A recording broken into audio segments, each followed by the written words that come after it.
മലക്കം മറിച്ചിലുകൾ ഇതുപോലെ നടത്തുന്ന ഒരാൾ ലോകത്ത് തന്നെ ചിലപ്പോൾ ഉണ്ടായെന്ന് വരില്ല. നമ്മൾ നിയമസഭയെ ആദരിക്കേണ്ടതുണ്ട്. നിയമസഭയ്ക്കകത്തുള്ള അവകാശങ്ങളും പൂർണ്ണമായും തന്നെ മാനിക്കേണ്ടതുണ്ട്. ഇപ്പോൾ ഒരു തരത്തിലും നിയമസഭയെ മാനിക്കാത്ത ഒരു പ്രകടനം സഭയ്ക്കകത്ത് കണ്ടല്ലോ.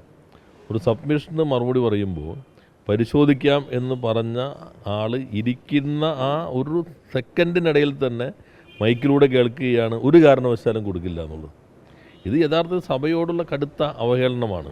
എന്ന് മാത്രമല്ല, വാക്കാണ് പ്രധാനം എന്ന് പറഞ്ഞ് അധികാരത്തിൽ വരാൻ ശ്രമിച്ച ഒരാൾ ഇരിക്കുന്നതിന് മുമ്പ് തന്നെ എത്രമാത്രം പ്രകടമായിട്ടാണ് വാക്കിന്ന് മാറുന്നത്. യഥാർത്ഥത്തിൽ പരിശോധിക്കാം എന്ന് പറഞ്ഞാൽ പാർലമെൻ്ററി ചട്ടം അനുസരിച്ച് അതൊരു ഉറപ്പാണ്, അംഗത്തിന് കൊടുക്കുന്ന ഉറപ്പാണ്. ആ ഉറപ്പ് 6 മാസത്തിനുള്ളിൽ പാലിക്കപ്പെടണം. 6 മാസത്തിനുള്ളിൽ പാലിക്കപ്പെടുന്നില്ലെങ്കിൽ നിയമസഭയുടെ അഷുറൻസ് കമ്മിറ്റിയുടെ മുൻപിൽ ആ വകുപ്പ് നൽകി നീട്ടി വാങ്ങിക്കുന്ന സമയം. അതാണ് നിയമസഭയുടെ രീതി, പാർലമെൻറ്റിൻ്റെ രീതി അത് തന്നെയാണ്.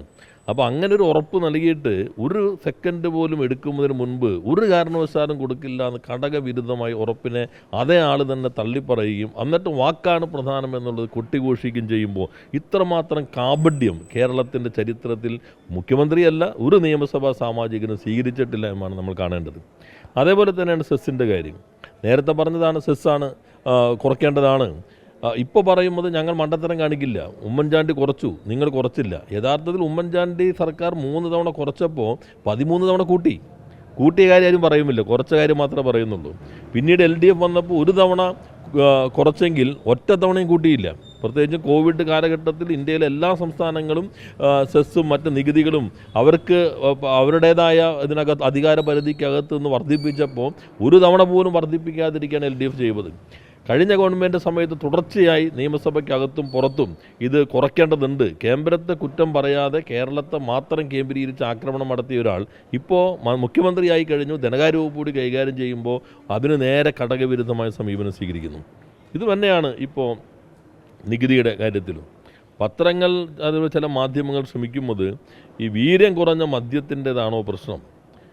യഥാർത്ഥത്തിൽ പ്രശ്നം ഏതാണ്? പ്രശ്നം നികുതിയിൽ നൽകുന്ന ഇളവാണ്. നേരത്തെ വീര്യം കുറഞ്ഞ മദ്യമാണെങ്കിലും 100 രൂപ വരെയുള്ളതാണെങ്കിൽ കേരളത്തിൽ വിൽക്കണമെങ്കിൽ 305 റുപ്യയ്ക്ക് വിൽക്കാൻ പറ്റുകയുള്ളൂ. 205% നികുതി കൊടുക്കണം. ഇപ്പോൾ അത് മാറി നേരെ 120 കുറച്ചിരിക്കുന്നു.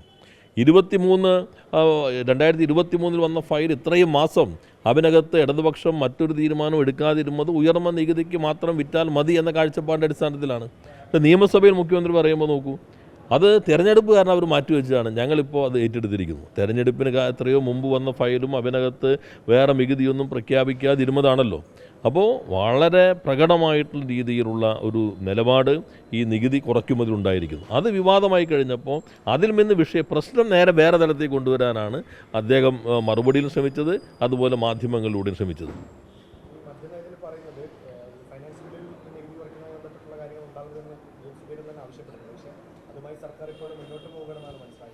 അതിൽ കൗതുകകരമായ കാര്യം, ഇപ്പോൾ ഫിനാൻസ് ബില്ല് പാസ്സാക്കിയതിന് ശേഷം UDF ചേരുന്നതാണ്. അപ്പോൾ അദ്ദേഹം കരുതുന്നത് ചിലപ്പോൾ ഫിനാൻസ് ബില്ലിനകത്തൊരു ക്ലോസ് വയ്ക്കാം, subject to the approval of the UDF. അങ്ങനെ പ്രൊവിഷൻ വയ്ക്കാനുള്ള വകുപ്പുണ്ടെങ്കിൽ പറ്റും. അല്ലെങ്കിൽ ഫിനാൻസ് ബില്ല് പാസ്സാക്കിയ ലോ ഓഫ് ദ ലാൻഡാണ്. അതാണ് പിന്നീട് നികുതി. ഫിനാൻസ് ബില്ലിയുടെ നികുതി പറഞ്ഞാൽ ഒന്നുകിൽ പ്രത്യേകമായ സമയം പറയുന്നില്ലെങ്കിൽ ആ തീയതി മുതൽ, അല്ലെങ്കിൽ ആ പറയുന്ന തീയതി മുതൽ. അതാണ് ഫിനാൻസ് ബില്ലിനകത്ത്. അല്ലാതെ UDFൻ്റെ subject to the approval of the UDFൻ്റെ അന്തിമ തീരുമാനത്തിന് വിധേയമായി എന്ന് നിയമസഭയ്ക്ക് മുകളിലല്ല, ഭരണഘടനയ്ക്ക് മുകളിലല്ല UDF. അപ്പോൾ ഇത് നടപ്പിലാക്കാതിരിക്കാനുള്ള ഒരു സാധ്യതയും ഇല്ല. അത്രമാത്രം ഒരു വിധേയത്വം ഈ കമ്പനിയുമായിട്ട് മുഖ്യമന്ത്രിക്ക് വന്നിരിക്കുന്നു. അത് മാറ്റാൻ ഒരു തരം UDFിനേക്കാളും പ്രധാനമാണ് ആ വിധേയത്വം, അല്ലെങ്കിൽ ഈ വന്ന വിമർശനങ്ങളെക്കാൾ പ്രധാനമാണ് വിധേയത്വം, ഭരണഘടനയേക്കാൾ പ്രധാനമാണ് എന്ന് തന്നെയാണ് കാണേണ്ടത്. ഫിനാൻസ് ബില്ല് പാസ്സാക്കി കഴിഞ്ഞാൽ അത് നാടിൻ്റെ നിയമമായി. പ്രത്യേകം തീയതി പറയുമില്ലെങ്കിൽ അന്നും എപ്പോഴാണോ ഗവർണർ അസെൻഡ് ചെയ്യുന്നത് ആ സന്ദർഭം മുതൽ അതാണ് നിയമം, അതാണ് ടാക്സ്. പ്രത്യേക തീയതി പറയുകയാണെങ്കിൽ ആ തീയതി മുതലാണ് ടാക്സ് വരിക. അല്ലാതെ UDF ചർച്ച ചെയ്ത് അന്ന് മുതൽ ഇത് വേണോ വേണ്ടോ തീരുമാനിക്കുമെന്ന വ്യവസ്ഥ ഇതിനെക്കുറിച്ച് പ്രാഥമിക ധാരണയുള്ള ആരും അംഗീകരിക്കുന്നതല്ല. അത് ജനങ്ങളെ കബളിപ്പിക്കാൻ വേണ്ടിയുള്ളതാണ്. അല്ല, 20 ദിവസത്തിൽ കയ്യിൽ വെച്ചുകൊണ്ടിരുന്നല്ലോ. ഒരു ഏകദേശം 2 വർഷത്തോളം ഞങ്ങളുടെ മുൻപിൽ വന്നിട്ട് ഒരു തരത്തിലും കുറവ് വേണ്ട എന്ന് പറഞ്ഞ കാര്യത്തിനകത്ത് കയ്യിൽ വെച്ചുകൊണ്ടിരുന്നു. പിന്നെ തകിടം മറിയൽ അല്ലെങ്കിൽ മലക്കം മറിയലാണ് നമ്മൾ കാണേണ്ടത്. നിയമസഭയ്ക്കകത്ത് അദ്ദേഹം പറയുന്നു കെൽട്രോൺ, KMML ഇതുപോലെയുള്ള സ്ഥാപനം, കോൾ ഇന്ത്യ ഇവരെല്ലാം ചേർത്തിട്ടാണല്ലോ, അല്ലാണ്ട് വേറെ സ്വകാര്യവൽക്കരണം ഇല്ല. ഞാനത് പറഞ്ഞല്ലോ. എന്നാൽ നിങ്ങൾ 2 പ്രസംഗം നോക്കൂ. ധനകാര്യമന്ത്രി KN ബാലഗോപാൽ അവതരിപ്പിച്ച ഞങ്ങളുടെ സർക്കാരിൻ്റെ സമയത്തുള്ള ബജറ്റിൽ കൃത്യമായി പറയുന്നുണ്ട് കെൽട്രോൺ, KMML, NFTDC ഇവരുടെ നേതൃത്വത്തിലുള്ള ഒരു മിഷനായിരിക്കും വരുന്നത്. ആ 3 കമ്പനികളുടെ പേരും ഇദ്ദേഹം അവതരിപ്പിച്ച ബജറ്റിൽ നിന്ന് ഡിലീറ്റ് ചെയ്തു, ഒഴിവാക്കി. സ്വകാര്യ മൂലധനം മാത്രം ചേർത്തു. എന്നാൽ വിവാദമായി കൈയോടെ പിടിക്കപ്പെട്ടുവെന്ന് വന്നപ്പോൾ നേരെ നിയമസഭയിൽ പറയുന്ന മറുപടിയിൽ കെൽട്രോൺ, KMML ഇവരെല്ലാവരും ചേർന്നിട്ടാണ്. അപ്പോൾ എന്തിനത് ഒഴിവാക്കിയത്? നേരത്തെ ബജറ്റ് പ്രസംഗത്തിൻ്റെ ഉള്ള മിഷനുണ്ട്, 100 കോടി വകയിരുത്തലുണ്ട്. ആകെ ഒഴിവാക്കിയത് പൊതുമേഖലാ സ്ഥാപനങ്ങളുടെ പേരാണ്. അപ്പോൾ ഒരു മലക്കം മറിഞ്ഞ് ജനങ്ങൾക്കകത്ത് ആശയക്കുഴപ്പം ഉണ്ടാക്കുക എന്നുള്ള ശ്രമമാണ്.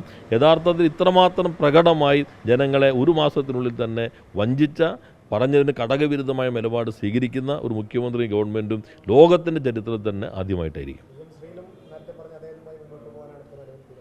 അതെ, PM ശ്രീയിലിപ്പോൾ UDF-നകത്തെ ഘടകകക്ഷി അവർ വല്ലാത്ത കുരുക്കായി പണം വാങ്ങിയില്ലേ? ഒരു പണവും വാങ്ങിയിട്ടില്ല എന്നിപ്പോൾ തന്നെ പ്രകടമായി അറിഞ്ഞു.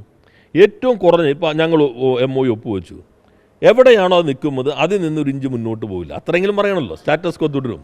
സ്റ്റാറ്റസ് കോ എന്താ? ക്യാപ്റ്റൻ അബേൻസ് കത്താണ്.